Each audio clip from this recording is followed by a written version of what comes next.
गुजरात के अरवली में इंसानियत पर सवाल उठाता एक मामला सामने आया है। अरवली की मेघरज में दुष्कर्म का एक और मामला उजागर हुआ है, जहां एक 13 वर्ष की नाबालिग के साथ उसी के पड़ोसी द्वारा दुष्कर्म को अंजाम दिया गया, जिसके बाद नाबालिग गर्भवती हो गई। इस मामले की शिकायत नाबालिग की मां ने की, जिसके बाद पुलिस ने कार्यवाही शुरू कर आरोपी को गिरफ्तार किया। श्री પોલીસ સ્ટેશનમાં એક દુષ્કર્મની ઘટના બની છે કે જેમાં હકીકત એવી છે કે એક વિધવા માતા છે એમના દ્વારા માહિતી આપવામાં આવે છે કે એમની પોતાની 13 વર્ષ 4 માસની દીકરી છે કે જેના દ્વારા એના જ પાડોશી છે એમના દ્વારા દુષ્કર્મ આચરવામાં આવે છેલ્લા 6-1 મહિનાના સમયગાળા દરમિયાન અને જેના લીધે એ દીકરી છે એ ગર્ભવતી બને અને એ બાબતની જાણ થતાં તાત્કાલિક પોલીસ સ્ટેશને આવી અને એમણે જે માતા છે એમણે ફરિયાદ આપી છે। તેમાં પોલીસ દ્વારા તાત્કાલિક કાર્યવાહી ચાલુ કરવામાં આવી છે અને જે આરોપી છે એમની પણ અટક કરવામાં આવી છે અને આગળની જે કાર્યવાહી છે એ ચાલુ છે। गुजरात की वडोदरा में नए कलेक्टर कार्यालय में महत्वपूर्ण बैठक का आयोजन किया गया। वडोदरा के नए कलेक्टर कार्यालय में आज एक महत्वपूर्ण बैठक का आयोजन किया गया। आगामी 26, 27 और 28 जून को शहर और जिले में आयोजित होने वाले स्कूल प्रवेशोत्सव और कन्या केलवणी महोत्सव की तैयारियों को लेकर वरिष्ठ अधिकारियों के साथ चर्चा की गई। इस बैठक की अध्यक्षता जिला कलेक्टर अनिल धामेलिया ने की। कन्या केळवणी અને શાળા પ્રવેશોત્સવ માટે 2002 થી સતત આપણે આ પ્રકારની કવાયત કરીએ છીએ। એના સંદર્ભે આજે બેઠક યોજવામાં આવેલી હતી। આ વર્ષનો કન્યા કેળવણી મહોત્સવ અને શાળા પ્રવેશોત્સવ છે એમની અંદર પણ દર વર્ષની જેમ અધિકારીઓ મોટી સંખ્યામાં ભાગીદાર થશે। વડોદરા જિલ્લાની અંદર 139 રૂટની અંદર 1200 થી વધારે શાળામાં આંગણવાડી કેન્દ્ર, બાલવાટિકા, ધોરણ 1, 9, 11 અને આગળના તબક્કે જે શાળાઓમાં પ્રવેશ લેવાના છે એ બાળકો લગભગ 51,000 થી વધારે બાળકો આપણા જિલ્લામાં પ્રવેશ પામવાના છે। આના માટે આપણે વિશેષ જે વ્યવસ્થાઓ કરવાની છે, રૂટનું આયોજન, એ તમામ વ્યવસ્થાઓ કરવામાં આવેલી છે। આ વર્ષે જે શાળા પ્રવેશોત્સવના અગત્યના મુદ્દાઓ છે એમની અંદર આપણે વિશેષ ફોકસ માધ્યમિક શાળામાં નામાંકન વધે એ દિશાનો પ્રયત્ન કરવાનો છે। પ્રાથમિક શાળાની અંદર નામાંકન ખૂબ સારી રીતે થઈ રહ્યું છે અને પ્રાથમિક અને ઉચ્ચતર પ્રાથમિકની અંદર સામાન્ય રીતે બાળકોનું રિટેન્શન પણ સારું છે, પણ માધ્યમિક અને ઉચ્ચતર માધ્યમિકની અંદર પણ નામાંકન અને રિટેન્શન વધારે સારી રીતે થાય એ દિશાનો પ્રયત્ન આપણે કરવાના છે।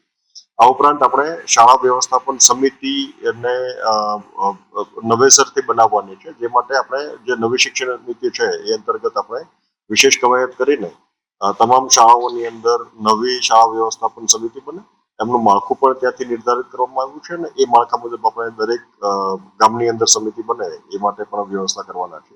અને જિલ્લાની અંદર પણ શાળા પ્રવેશોત્સવ માટેની જે તમામ આનુષંગિક તૈયારીઓ છે આપણે કરી છે। આગામી 26, 27 અને 28 આ 3 દિવસ આપણો શાળા પ્રવેશોત્સવ જઈ રહ્યો છે। આપણે આ વખતે વિશેષ કરીને માધ્યમિક શાળાઓ ઉપર ફોકસ કરીએ છીએ અને ઉચ્ચતર માધ્યમિક શાળાઓને પણ આવરી લઈએ છીએ। 1200 થી વધારે શાળાઓની અંદર શાળા પ્રવેશોત્સવ જોવાનો છે અને એમની અંદર આપણે દરેક રૂટની અંદર મહત્તમ માધ્યમિક શાળાઓ આવરી શકાય અને ત્યાં નામાંકન અને રિટેન્શન અને ત્યાંની વ્યવસ્થાઓ ચકાસી શકાય એ માટેનું આયોજન કર્યું છે। શાળામાં કામ કરતા કર્મચારી, શિક્ષકો એ તમામને પ્રોત્સાહન મળે અને સાથોસાથ સમગ્ર વર્ષ દરમિયાન જે કામગીરી કરવામાં આવી રહી છે એમનું આકલન થાય એ વિશેષ આપણે શાળા प्रवेशोत्सव दरमियान सुनिश्चित करवाना है। इंदौर के राजा रघुवंशी की हत्या के मामले में लगातार चौंकाने वाले खुलासे हो रहे हैं। इंदौर हत्याकांड में सोनम ने पति राजा और खुद की फ्लाइट के टिकट कराए। साथ ही 4 आरोपियों राज कुशवाहा, आकाश राजपूत, आनंद कुर्मी और विशाल चौहान का ट्रेन का टिकट कराया था। सोनम राजा को जबरदस्ती गुवाहाटी स्थित कामाख्या देवी दर्शन के लिए ले गई थी। मेघालय पुलिस का कहना है कि 4 आरोपियों में से एक विशाल चौहान ने राजा के सिर पर पीछे से हमला किया था। इस दौरान सोनम भी वहां मौजूद थी। उसने आरोपियों से चीख कर कहा था, मार डालो इसे।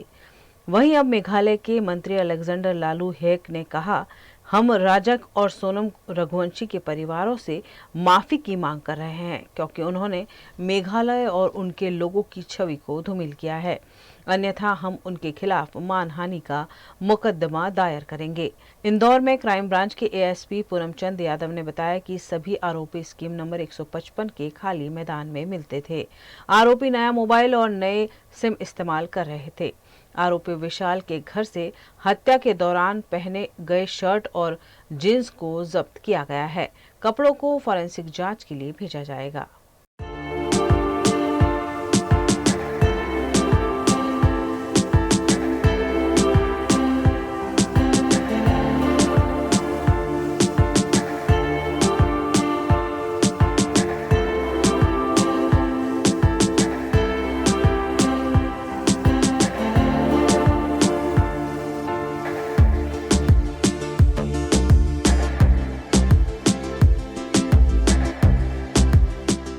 भारत ले रहा है इलेक्ट्रिक अंगड़ाई। क्यों ना हम साथ चले, साथ चले, साथ बढ़े, साथ बढ़े, देश मेरे, देश मेरे।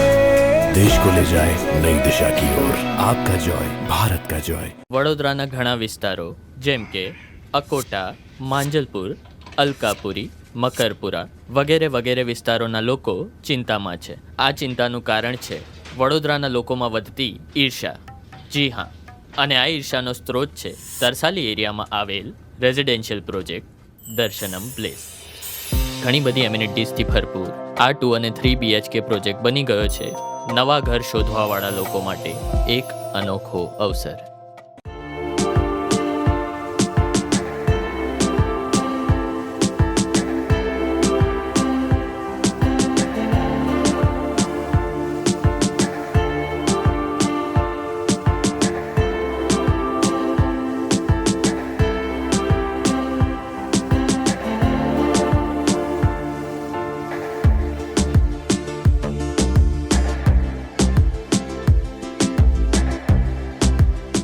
भारत ले रहा है इलेक्ट्रिक अंगड़ाई। क्यों ना हम साथ चले, साथ चले, साथ बढ़े, साथ बढ़े, देश मेरे, देश मेरे। देश को ले जाए नई दिशा की ओर। आपका जॉय, भारत का जॉय। उत्तर प्रदेश के अयोध्या में नाले की बदहाली पर लोगों का गुस्सा फूट पड़ा है। अयोध्या जनपद की शिवनगर कॉलोनी और हनुमत नगर वार्ड में स्थानीय लोगों का गुस्सा फूट पड़ा।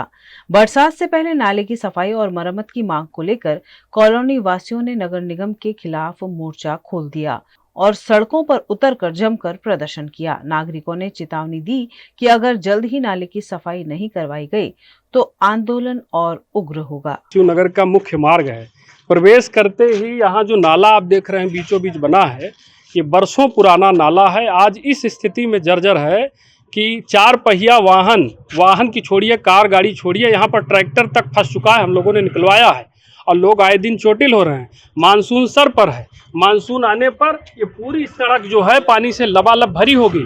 उस स्थिति में कोई बाहर का व्यक्ति बाइक लेकर आता है तो सीधे नाले में घुस जाएगा, उसकी मृत्यु हो सकती है, इसमें कोई संदेह नहीं है। ऐसी स्थिति में यहाँ के क्षेत्रवासियों ने महापौर जी को, जिलाधिकारी को, सक्षम नेताओं को, अधिकारियों को, सबको अवगत कराया, लेकिन सब लोग सो रहे हैं। ऐसा लगता है कि शासन को इस क्षेत्र के विकास से कोई सरोकार नहीं है। अगर हम लोग टैक्स नहीं देते हैं, आपको यहाँ का काम नहीं करना है, तो जितने क्षेत्रवासी हैं सबको हर प्रकार के टैक्स से एकदम मुक्त कर दिया जाए आजीवन के लिए। हम आपके पास विकास के लिए नहीं जाएंगे, हम आपके पास नाली और सड़क के लिए नहीं जाएंगे, कोई मांग नहीं करेंगे। लेकिन ये जो भयावह स्थिति सड़क की है, नाले की है, इस पर अविलंब शासन को देखना चाहिए, इसको काम करना चाहिए। नहीं तो कोई अनहोनी होती है, कोई अप्रिय घटना होती है तो इसका जिम्मेदार स्वयं नगर निगम अयोध्या होगा और वो सभी अधिकारी और जो नेता होंगे जो इसके लिए जिम्मेदार है। गुजरात के अमरेली के राजूला की एक फैक्ट्री में आग लगने का मामला सामने आया है। गुजरात के राजूला तालुका के हिंदोरना गांव के पास स्थित एक डायपर बनाने वाली फैक्ट्री में मंगलवार शाम भीषण आग लग गई। आग इतनी तेजी से फैली कि कुछ ही मिनटों में पूरे इलाके में अफरा तफरी मच गई। घटना शाम करीब 6 बजे की है, जब फैक्ट्री में अचानक आग भड़क उठी। देखते ही देखते आग बेकाबू हो गई और फैक्ट्री की दीवार भी गिर गई। आग की लपटें और धुएं के गुब्बार दूर दूर तक दिखाई दे रहे थे। सूचना मिलते ही राजूला फायर ब्रिगेड की टीम मौके पर पहुंची। आग की गंभीरता को देखते हुए पीपावाड़, पोर्ट, सेंटेक्स और आसपास के क्षेत्रों से भी फायर ब्रिगेड की टीमें बुलाई गई। कुल 5 फायर टैंकरों ने मौके पर पहुंचकर आग बुझाने का प्रयास शुरू किया। लगातार 4 घंटे की मशक्कत और हजारों लीटर पानी के छिड़काव के बाद आखिरकार रात 10 बजे आग पर काबू पा लिया गया।